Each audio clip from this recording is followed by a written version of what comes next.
Hi, good morning. Today, let us discuss about the third chapter, that is force.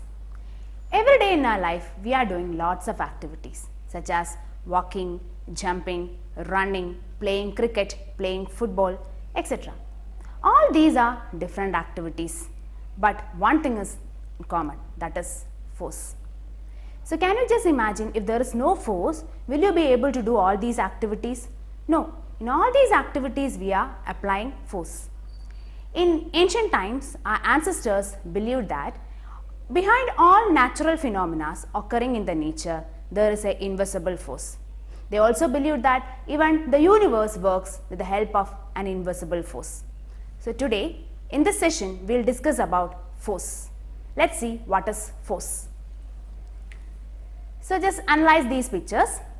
In the first picture, you can see a boy pushing another boy.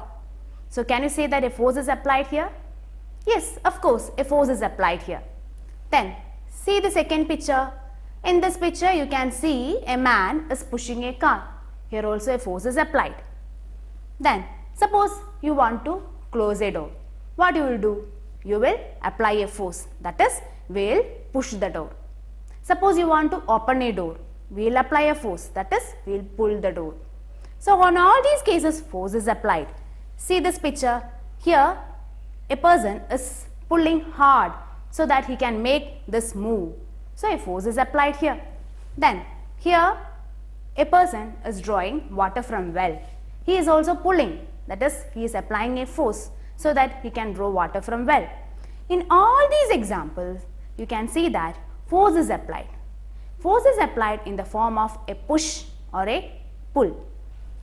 So, in very short, we can say that force is a push or a pull on a given body. Suppose someone gives you a punch. Can you say that it's a force? Yes, it's force. A force is applied on your face.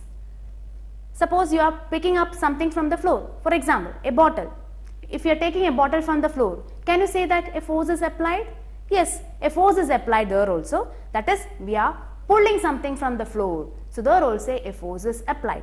So in very short, we can say that force is a push or a pull. Now analyze these pictures. In the first picture, you can see a football match, that is, a goalkeeper is catching a ball. So what happens? Actually, that ball was in a state of motion. So after catching, it stops its motion. This shows that by applying force, you can bring a body to rest. A body in motion is brought to rest by applying force. Then the second picture. Here you can see a batsman striking a ball with his bat. So what happens? He changes the direction of the ball. He can even increase or decrease the speed of the ball. So all these are done by applying force. Then the third picture.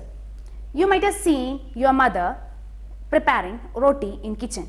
That is, she will apply force on it, right? On the wheat flour, she will apply force. As a result, the shape of the wheat flour changes. That is, by applying force, the shape is changed. The shape is changed. The size is changed. Another example, squeezing a toothpaste. Here also the shape is changed. Then, see this example, pressing a sponge. The shape is changed. So by applying force, you can change the size as well as shape of a body. See this one. Here you can see a ball lying on the ground. So this ball is in a state of rest. So what happens when you apply force on it? When you apply force, you can see that it will come to motion. It will change to motion. Now it is in a state of rest. By applying force, it will come to motion. That is, by applying force on this body which is at rest comes to motion. So all these examples, different things are happening by applying force. Now see this particular picture. You can see a person is trying to push the wall. Do you think it is possible for that person to move that wall? No, right? Just imagine that I am applying force on the wall at my back. Okay, there is a wall at my back and I am applying force on it. Is it possible for me to move that wall? No, because I am not capable enough to move that particular wall. So from these we can understand that by applying force all these things can happen. So there is also a chance that nothing can happen. Okay. So what is force? Force is that which changes or tends to change the shape, size, direction, speed, state of rest or motion of a body. So this is force. Now we will discuss about the types of force. There are different types of forces. So now basically force is divided into two, that is contact force and non-contact force. So we will discuss in detail about contact and non-contact force.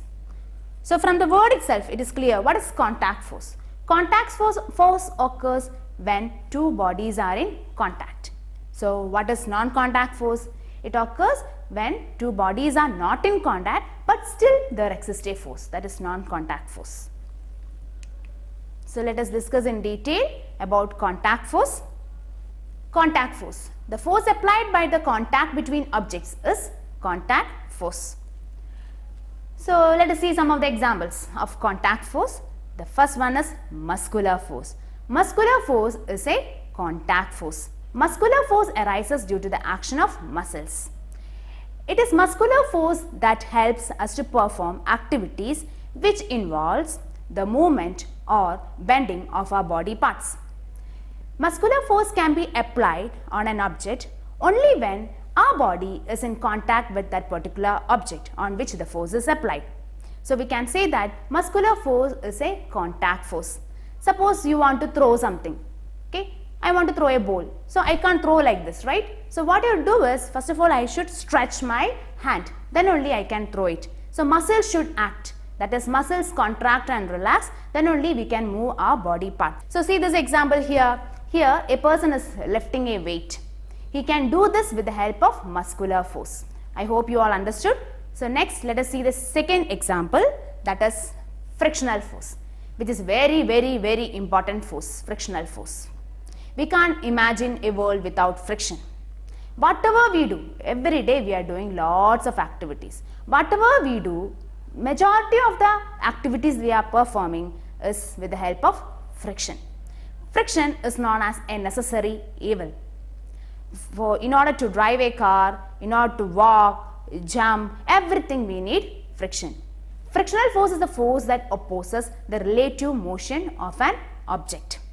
Then frictional force occurs only when two bodies are in contact, and it's already said it is an opposing force. Frictional force always acts in the direction opposite to the direction of applied force. So see this picture. So this particular body is moving in this particular direction, that is in the forward direction, and you can see that the frictional force acting in the backward direction.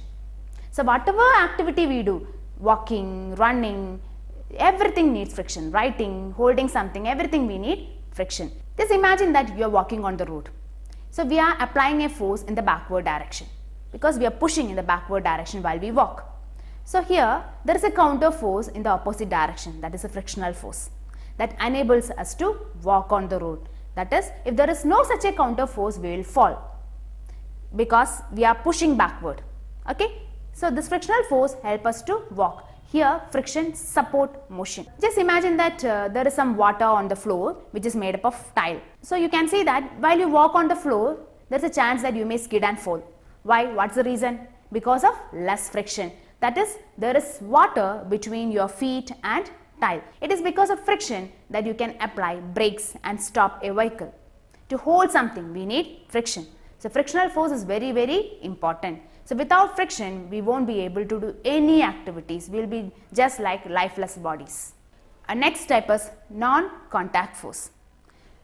The force applied on an object without contact on it is non-contact force. That means two bodies are not in contact but still there exists a force. That is non-contact force. So let us see which are the examples that comes under non-contact force. First one is gravitational force. You all are familiar with gravitational force. Earth attracts everything to its surface. That is, suppose you are dropping something, it falls down. It is because of the gravitational pull of the earth. Here you can see a picture, apple falling down. It falls down because of the gravitational pull of the earth. Then just imagine a solar system. a solar system. We know that in our solar system we have sun in the center and the planets are revolving in fixed orbits around it.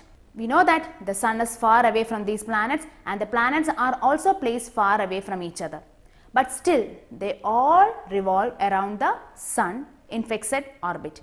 It is because of the gravitational pull exerted by the sun on these planets. Keep them going in this particular orbit.